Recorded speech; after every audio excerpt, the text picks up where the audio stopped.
que é a professora Tamara. Gente, agora nós vamos encerrar os nossos estudos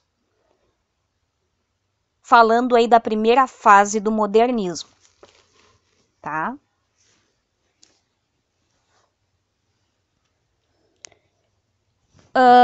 Saindo de São Paulo, que foi o eixo, né, que nós estávamos, né, onde se deu a Semana de Arte Moderna, aonde nós falamos de todo o processo, né,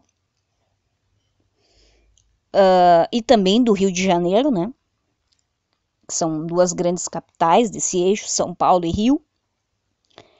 Essas tendências, essas ideias modernistas, elas vão se espalhar pelo Brasil todo. Então não vão ficar só em São Paulo, só no Rio, né? Vão se espalhar pelo Brasil todo e vão gerar aí uma polêmica. E vários grupos vão se formar. E esses grupos nós vamos chamar de grupos de vanguarda. E são os grupos da primeira fase do modernismo. Nós vimos os movimentos vanguardistas da Europa. E agora nós vamos conhecer os do Brasil.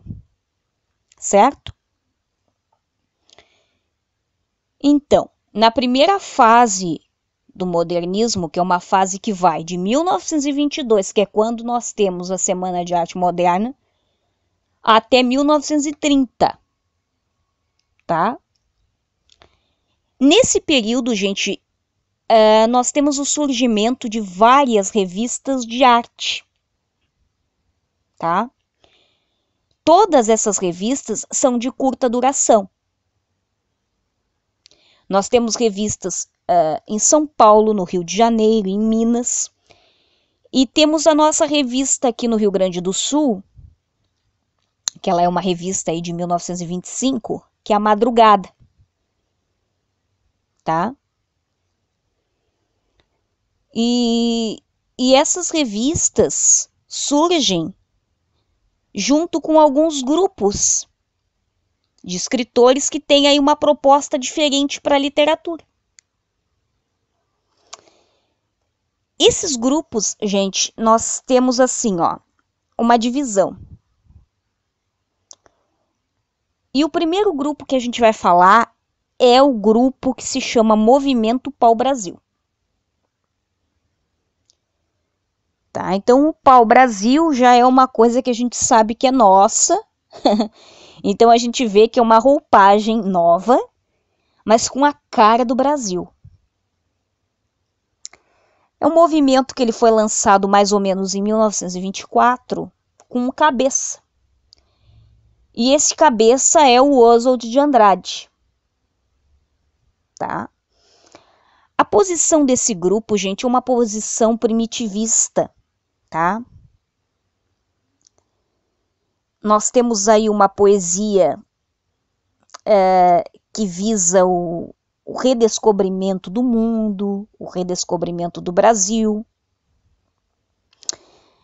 Tem também por objetivo exaltar o progresso, essa arte aí do presente, e combater de forma muito forte uma linguagem muito retórica, né? E também vazia, né? Que fica muito no blá blá blá, mas que não diz muita coisa. Então era isso que o Oswald queria com esse movimento, porque ele é o cabeça aí desse movimento.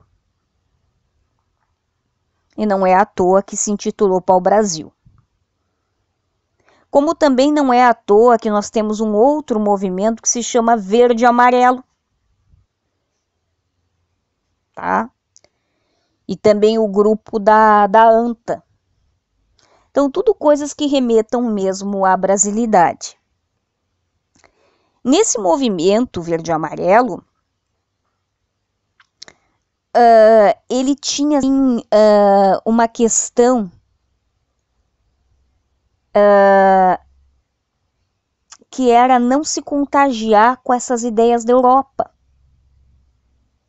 As intenções desse grupo eram, como é que eu vou dizer, mais voltadas para o Brasil mesmo, as coisas do Brasil. Um dos cabeças desse grupo aí foi Cassiano Ricardo, tá? Esse grupo, até por ele ficar muito voltado a essas questões que eu falei para vocês, ele vai acabar caindo num nacionalismo exacerbado. Tanto é que ele escolhe essa anta, né, que eu falei para vocês, porque a anta ela tinha um significado mítico na cultura tupi. Então, é levado isso aí ao extremo, né? Então, de movimento verde e amarelo, ele acaba sendo chamado depois de grupo da anta por ter essa anta como símbolo, né? E aí depois ele acaba se misturando com ideias políticas, tá? Então, tem essas questões aí que são colocadas também desse grupo aí, tá? Porque a gente sabe muito bem, né, que as coisas às vezes se misturam. E esse outro grupo, que é o terceiro que eu vou falar para vocês, é um grupo bastante conhecido, que é o do movimento antropofágico, que é o grupo da Tarsila, né?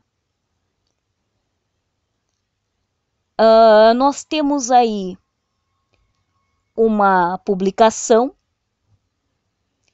na revista Antropofágica, o Oswald vai publicar também, né? A gente tem aí nomes importantes como a Tarsila do Amaral, aquele quadro dela célebre, né?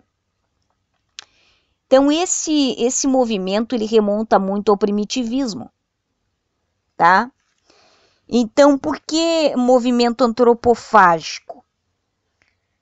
Isso aí vem também de questões dos índios, não é? Que se alimentavam de outros índios exatamente para pegar aquela sabedoria, né? Eu vou me alimentar daquele outro índio, daquele outro indígena, exatamente para que eu pegue aquela sabedoria dele, aquela coisa. Então tudo tinha essas questões míticas também,